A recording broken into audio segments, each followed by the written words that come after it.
Hey everybody, it's Mike over at Taxes and Bricks. Welcome back to another Lego video. Today, we're going to do kind of like a mini update, a little unboxing, and I'm just going to talk to you a little bit about the next few weeks in terms of my schedule, which is not very open to doing anything but tax returns right now. And I got two interesting questions through the comment section, so I thought I would address those as well.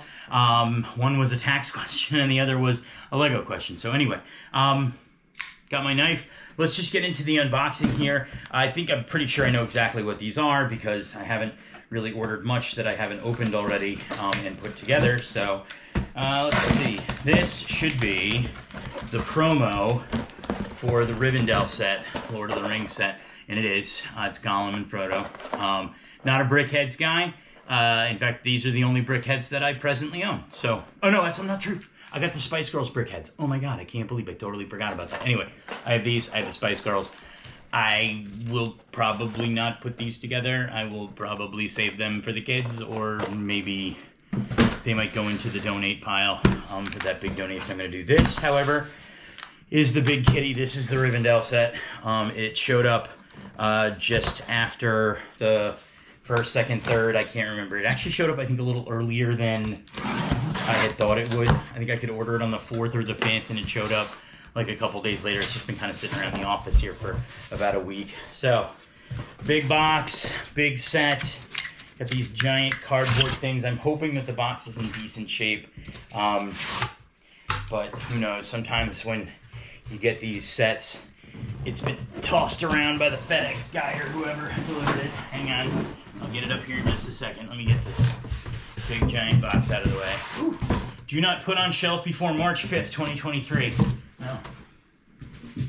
Yes, this was meant for a retail store. So here you have it. If you haven't seen it, I mean, you probably have.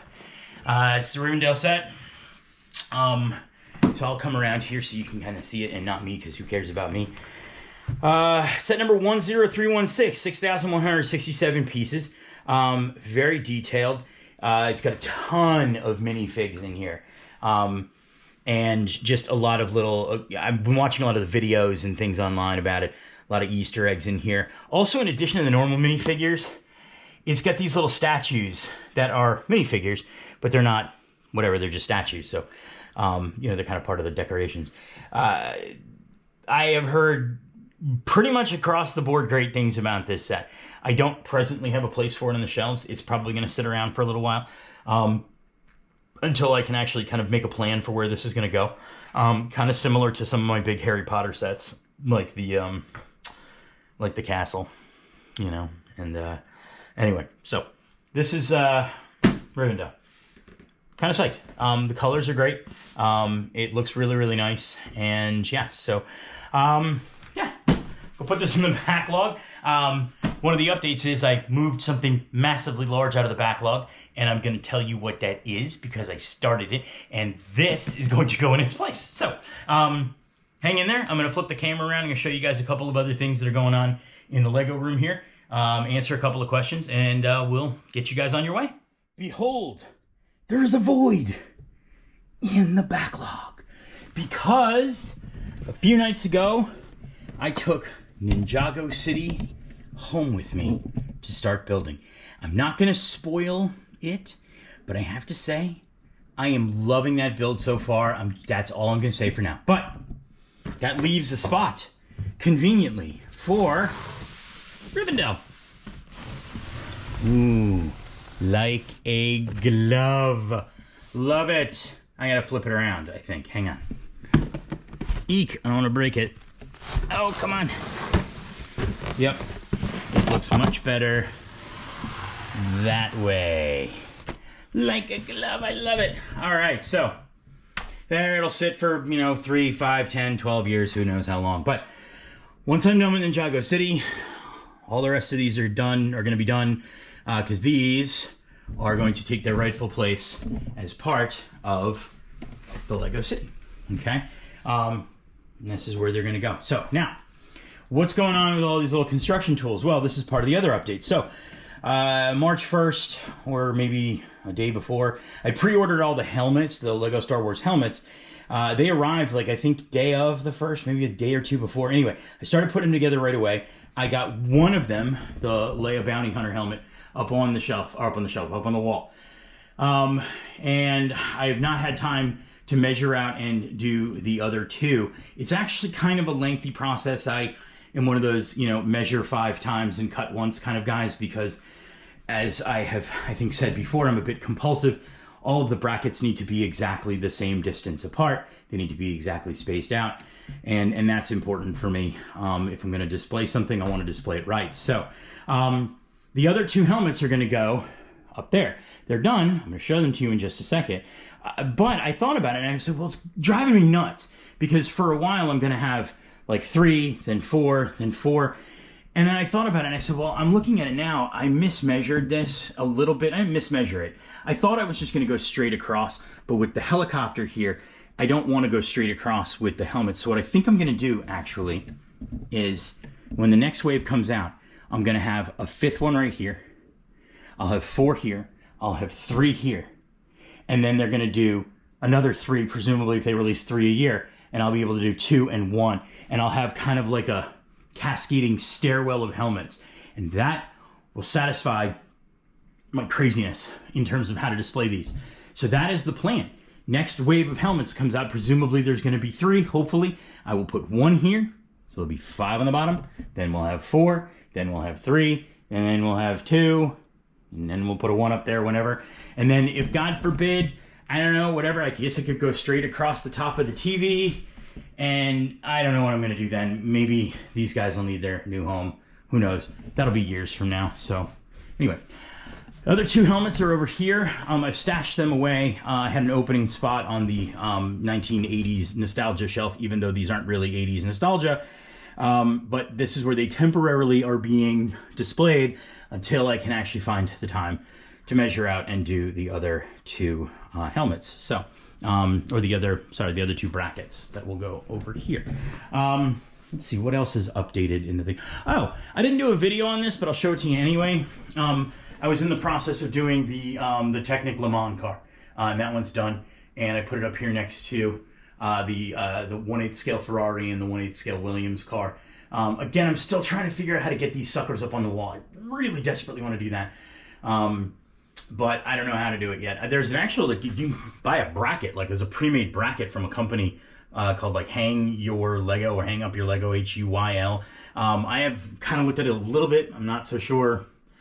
They only do it for this and like some of the supercars, and I think they do one for like the Land Rover, but I don't know. I don't think they do one for the older Technic F1 cars, the 1/8 scale. So let's see what else got finished and done. Speed Champions, there'll be a video coming probably in a couple of weeks, a full video on the Speed Champions, but those are done. So basically the Solus, the F1, the Porsche, the Pagani, and the Ferrari right down there. So those are all done as well. I think that's it. I really do. I don't think that there's much going on beyond all that. But hang on one second. Give me 2 seconds. Let me sit down, and I'll answer a couple of these questions I got that came in, and then talk a little bit more about what's going on for the coming weeks with my tax schedule. Sorry, I keep looking at my phone to see if I'm actually hitting it or not, like the emergency call button. But anyway, sit tight, and I'll be right back. Okay, so a couple of questions I got last week or so. One was mainly a tax-related question. The other one was kind of taxes and I guess technically had a flavor of Lego to it. So I'll start there. Somebody had written a comment and I forgot to print it out and write it down, so I'm going to paraphrase a little bit. But basically, they were indicating that they, from time to time, will sell Lego sets, new and used, online, on eBay. And this year they received a 1099-K form. And what was that? And does this need to go on their tax return and all of that? So really quick rundown. Yes. The answer to that question is yes. If you get a 1099-K form, you do have to report it on your tax return. And it depends on what you were doing to get that 1099-K form. That will determine whether or not you have a taxable event. So for example, let's say I bought a Lego set for $25 Okay. And I decided later on, I didn't want it. Okay. And so I, rather than, throwing it in the garbage, I decided to maybe recuperate some of my costs. So I put it on eBay for $15 and I sold it for $15. Okay. I didn't make a profit. Okay. And if I do that enough, then eBay is going to send me through probably PayPal, a 1099K form. And then what I need to do then is I need to basically go, if this is not some kind of a business, I don't set it up as a business on my tax return. I just place it basically on my returns as essentially the sale of a personal object for not for a profit. So it does need to go on your tax return. However, if you're selling something for a profit, and this is something where you've kind of set up a little bit of a business. Maybe you're finding, discounted products places, and a lot of people do this. They'll find, shoes or jackets or clothing for a discount at a store, and then they'll sell them online for a small markup. Well, then now you have a profit-related situation. You have a business, and as such, you need to report all that activity on your tax return, usually on a Schedule C. But if you're just selling things not for a profit, then no, it should not be a taxable event.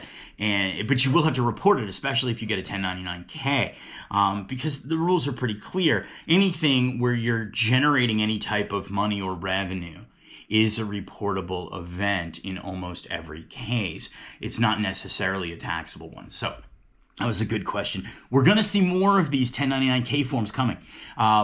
They changed the laws in August of 2022, whereby these platforms that allow for you to receive money like Square and PayPal and Venmo and, and all of the Apple Pay and things, they're going to start to generate a lot of these 1099K forms for people. And unless somebody does something to change the rules or alter the rules a little bit, we're going to see a lot of these. I mean, even for small transactions where, you go out to dinner a couple of times with somebody and you pay with your credit card and then they go ahead and Venmo you the money. You may, in the next year or two, start seeing 1099Ks for those situations. And there are going to be some forms and some easy ways to deal with them on the tax returns coming forward. So it was actually supposed to happen for 2022, where they were basically just going to kind of blanket start issuing these 1099Ks. They kind of put a halt to that at the end of the year because they realized, I don't know, a gajillion people were going to get these forms who never got them before. So anyway, the last question that I got, well, I got a couple others, but this one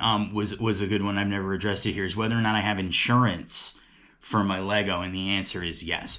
I have an insurance policy that is very specific to my Lego. I didn't always, because I didn't always have enough sets where it made any sense. I mean, I started off, I had like a couple of sets. Now I have enough where, I don't know. I mean, it's not for me about the fact that I sit here and worry every day that something's going to happen. I don't. I don't, worry that I'm going to come in and a flood is going to have happened and everything's going to be underwater. That's not how it works. But it's important to understand that this stuff generates a lot of joy for me. Okay. And I enjoy this. And while it is a hobby, and I don't make any money on this, I like to look at this stuff every day. And it's a big part of my life. Not as big a part of my life as my kids or my family, and my business, but it's a big part of my life, and I do like it. And I look around, and a lot of this stuff has sort of nostalgic feelings for me, like with the Atari set behind me. I mean, I played that as a kid. The Nintendo set, I played that as a kid. I watched Star Wars as a kid. These cars they bring up feelings for me. And to think about losing it and not somehow being compensated, I don't know, it's just something it never occurred to me. And in the sense that I would never want to have something happen to this stuff and not at minimum be compensated. Would the compensation even come remotely close to the feeling of joy that I get from looking at this head? No. Insurance never does that. Insurance is never supposed to make you, happy. It's kind of to make you sort of whole financially. So yes, I do have an insurance policy on this stuff specifically. I have a little inventory of all of my sets. I review it a couple times a year. If I think the value's gone up or down dramatically, I'll notify my insurance company to see if they want to increase the limits of the policy or something like that. So, but ultimately, you also have to understand that this is one of those situations where, you know, the whole term one man's treasure is another man's trash comes into play. I may put a much higher value on this, both financially and emotionally, than an insurance company will. And so I think that even if something did happen, I don't think that I'm ever going to be compensated what I believe the sets are worth. But anyway. So that is it for the questions. What was the other thing? Quick update. So yeah, we're in the last kind of like throes of tax season, basically 3-4 weeks left here at this point. No, 4 weeks. And so I just need to go kind of, you know, to the grindstone here. So I've got a lot of videos kind of queued up and ready to rock and roll. There's a video on the 1/8 scale Ferrari, and I show it side by side with all of the other 1/8 scale F1 cars. That's cool. I've got a full Speed Champions video coming out, which I think I mentioned. I don't have a video on the helmets. I don't know. I just kind of snapped those together. They weren't really interesting in terms of like the build, and I don't really actually have a lot of thoughts on them. I like them, but you know, whatever. I didn't do a video on the Le Mans car. I have a Ford GT video coming out, and there's one or two more. So I've got stuff queued up for the, you know, the Monday, Tuesday video releases. I'm gonna still do some little, you know, short update videos weekly. You know, more like kind of live stuff, but not live, but you know, in real time. And I've been trying to crank out some tax videos, but truthfully, there's not a lot of exciting stuff going on in the tax realm. So anyway, got some stuff to cover for the rest of the couple of weeks, but I'm going to be doing mostly tax stuff here. A little bit of building at night, you know, trying to get a few things done. And also, I just find Lego at the end of the day when my brain is kind of like, no more taxes, just to be something where I can kind of sit down and do it. So that's kind of going on. And then, you know, the after tax season stuff, we'll get into that later. But basically, new shelf is going to go up. There's going to be a lot more Lego sets coming out. I'm really, really pushing to get the Lego City expanded. So tons of stuff going on. I also have a very cool aircraft that I didn't even know existed. And I just happened to be kind of prowling around on eBay, like, I don't know, 4, 5, 6, 7 weeks ago. Don't even remember at this point. And I found this very cool Technic jet that I didn't even know existed. I mean, it's an older set. It's been retired for a bunch of years. And I found one new in the box and bought it. And I'm very excited about it. So I'm going to be putting that together probably after tax season's over. I'm going to finally get to the Daytona, the Technic Daytona from last summer, or whenever the hell it was that it came out. I can't even remember at this point. Anyway, lots of stuff going on. Great stuff. Quick update too. We were up to 273 subscribers as of today, which is incredible. We were at like 250 last Friday. So things are going, things are growing. I'm going to keep making content and releasing it because it makes me happy. And I hope it makes you guys happy too. And you like kind of taking a break from your day and enjoying just, you know, a little bit of my world, Lego wise, maybe even tax wise. So anyway, I'm going to go because I got to get to work. And yeah, thank you guys for watching. Thanks for supporting the channel. Thanks for subscribing. If you're not a subscriber and you're watching this video, hit that subscribe button. All right, you get some good information, get some fun, get a little escape in your day. And make sure you share my content with your friends. You know, spread the word. We're really trying to grow the channel here and you know, kind of just, I don't know, make things a little bit bigger and get a little wider audience. So thank you guys for watching. Again, like, subscribe, and have a great day.